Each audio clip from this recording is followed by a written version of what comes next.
9 сынып оқушыларын қорытынды аттестаттау.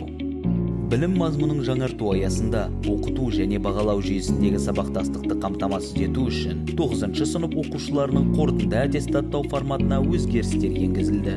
Осыған сәйкес 9 сынып білім алушыларына арналған қорытынды аттестаттау төмендегідей нысанда өткізіледі. Оқыту тілінен жазбаша емтихан, мақала, сын пікір, эссе. Математикадан жазбаша емтихан. Оқыту қазақ тілінде жүргізілмейтін мектептерде қазақ тілі мен әдебиетінен жазбаша емтихан, және қазақ тілінде оқытатын мектептерде орыс тілі мен әдебиетінен жазбаша емтихан, таңдау пәндерінен жазбаша емтихан.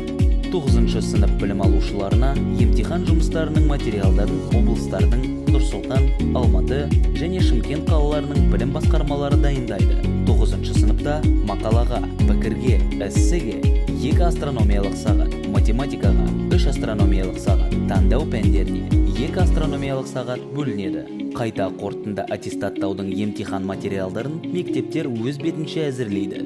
Егер сіздің сұрақтарыңыз қалса, Ыбырай Алтынсарин атындағы Ұлттық білім академиясының сайтына жазып, немесе 8 71 72 57 00 42 нөмірі арқылы хабарласуыңызға болады.